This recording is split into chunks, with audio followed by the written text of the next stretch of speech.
on December 23rd, 2017 also. He participated as a cardinal elector in 2025 papal conclave that elected Pope Leo XIV.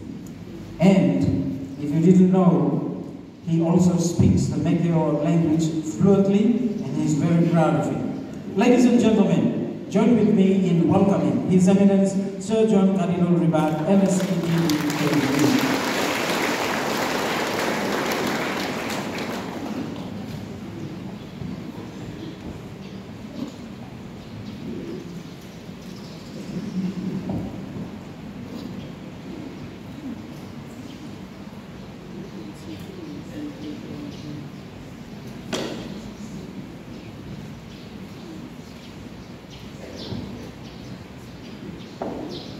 Thank you, Master of Ceremony, Brother Francis Tolman.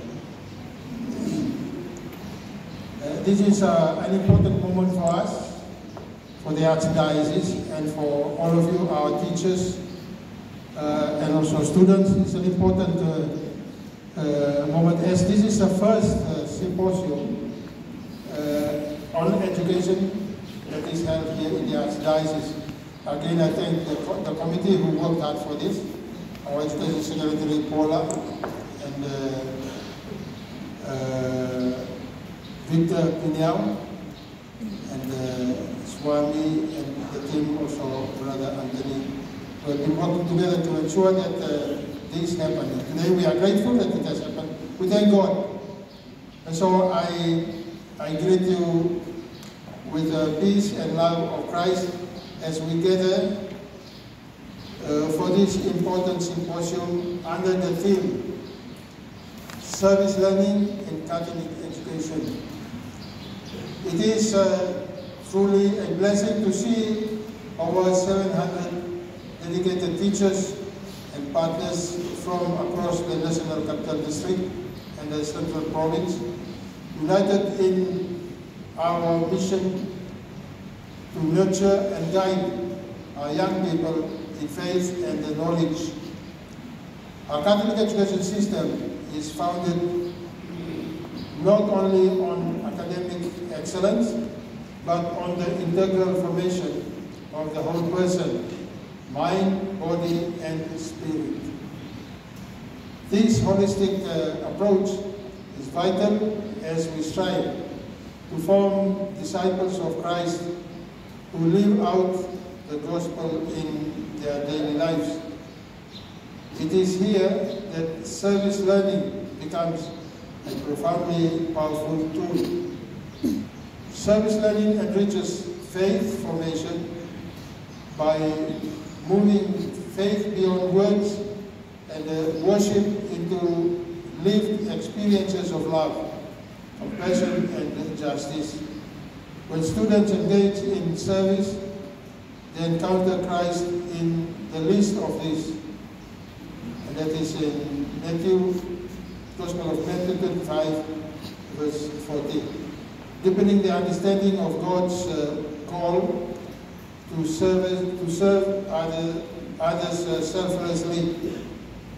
This direct encounter nurtures their spiritual growth, cultivates empathy, and strengthens their commitment to the gospel values. Additionally, service learning facilitates students' development on multiple levels. It develops their leadership skills, enhances critical thinking, encourages collaboration, and builds resilience. Through real-world application, students discover their unique gifts and learn how to use them for the common good. This formation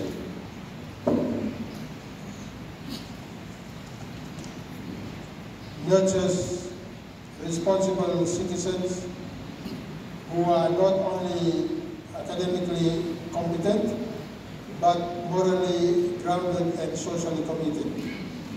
As educators and Catholic leaders, you play a pivotal role in shaping this transformative journey of our young people. I encourage you to continue integrating service learning into your classrooms and curricula, creating opportunities for students to actively live their faith through service to others. By doing so, you are sowing seeds of hope, justice, and peace within our communities and the church. I also encourage our valued partners from DHERST, TSC, and the Department of Education. The collaboration strengthens our shared efforts to enhance education quality and relevance.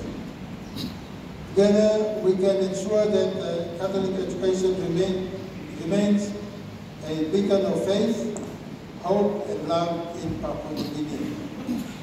May the Holy Spirit guide and bless this symposium, inspiring fruitful discussions, meaningful partnerships, and renewed commitment to service as pathway for faith and character formation.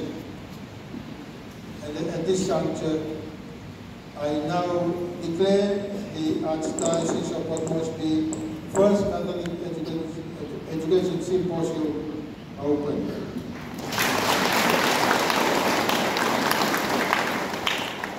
Thank you, and may God bless all of you, or all of us abundantly, especially